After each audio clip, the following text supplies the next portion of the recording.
Yo, yo, yo! Welcome back to the MMA Short Show. As always, your boy, Steven Moustaris. And, as an MMA fan, I could probably speak for most of us here, especially, maybe it's happened to your favorite fighter in a good way or a bad way, or it happens pretty much every fight card that we see now, where it's always one fight, it seems, that the judges completely just mess up a scorecard. And I know it's no different at UFC 305 this past weekend when we were all watching the Tuivasa fight versus Rozenstruik. And, we all know that Tuivasa's loved. Most people love him. He's the hometown hero at the time, fighting in Perth. I mean, this guy, the shoeies, everything about him is charisma. He's hilarious. He's always funny online. Like, he's got knockout power. Like, you cannot love this guy. This guy's amazing. But we all knew at that night, man, Rozenstruik was getting the best of him. He was beating him. He definitely either won all 3 rounds or definitely won the last 2 rounds, in my opinion. And it felt like most people's opinion. So when Howie Booth comes on, and it's the first judge that's called, and it's we already know when Bruce starts announcing, when we know when it's a split, when he starts saying it by each individual one, and you hear 30-27 and it goes to Tuivasa, I was sitting there blown away. Even the home crowd was sitting there like booing it a little bit and blown away. Like, what in the right mind, Howie Booth, were you watching? And you were all sitting there. Luckily for Rozenstruik, the other 2 judges called it correctly and gave him the fight. But man, we've been sitting here forever. I've been making video after video, really hating on the commissions and the UFC and all these other people for allowing these judges who don't even do anything in the night and just have to sit there and watch these guys who put their life on the line, who put in a 5-month camp, 4-month camp, 3-month camp, taking time away from their families, putting their own health and risk on the line, in their own space and everything that happens in the UFC. Your chance to become a superstar or a champion or anything is so minimal, so minute.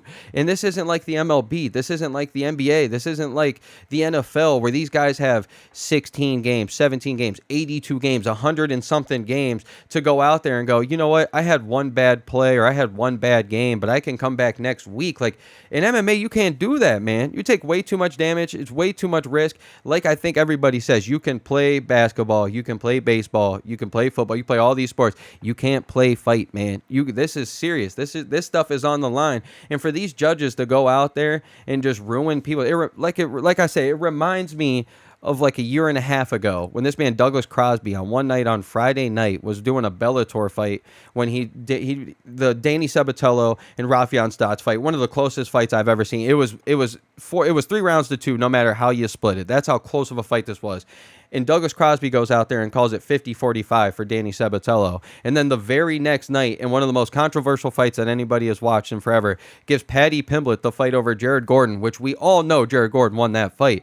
And nothing happened, and we don't hold these guys accountable at all. So for us to hear Jon Anik come on the fight card of UFC 305 the other night and announce that this man Howie Booth has been relieved of his duties for the rest of the night, man, hats off to the commission. Hats off to the UFC. I don't know if the UFC had anything to do with it, but it's amazing it happened at a UFC show, because if it happens at a Bellator fight, or if it happens at a one championship fight, or I guess at PFL now over Bellator, either one, or an LFA or a local show, most people aren't going to hear about it. But when it's happening at the big one, at the pinnacle, at the number one, sponsor, or the number one show in the UFC, this is huge, man. This is huge. These guys put so much on the line for just one little judge to mess them over. How many times have we watched guys lose a close split decision or an awful decision that should have went their way, and these guys go on to lose the title shot that they might have had, and the other guy gets it, and then that guy goes on to lose 2 or 3 more fights, and we almost never hear from him again, all because one little split decision went their way.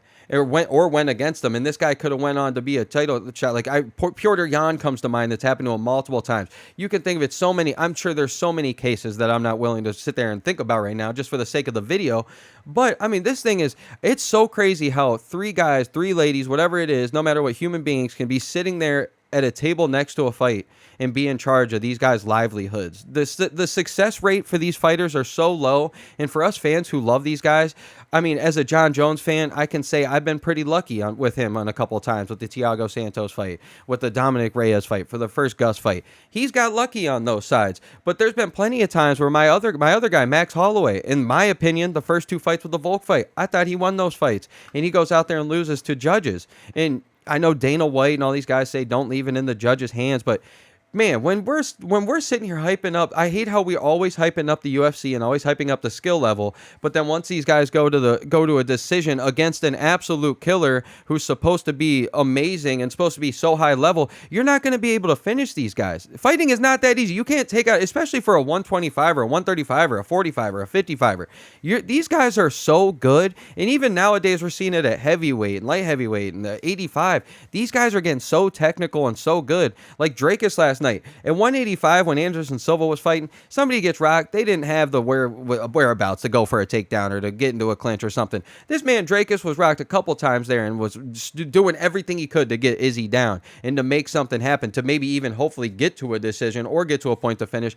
Like, these guys, this is everything in their livelihoods for three people to just completely be in charge of it. And if a fighter messes up, if a fighter breaks the rules, it's the end of the world online. Or if he gets knocked out, we're all roasting him or roasting her or calling them whatever, and we hold them accountable. But when a judge messes up, they can go right back on their phone, calling their family, go home, have a great day. Nobody even remembers them.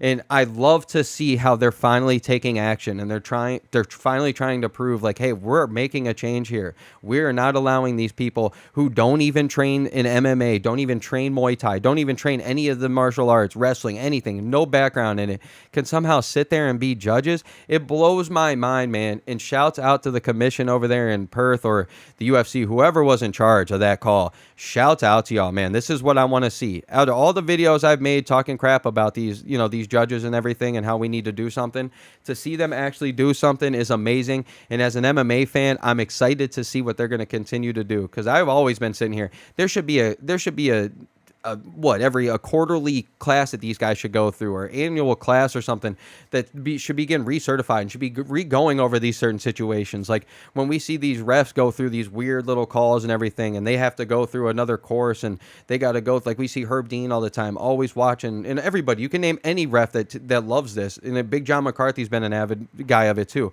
As a ref, you need to continue to watch fights and learn on these things and study these things that happen.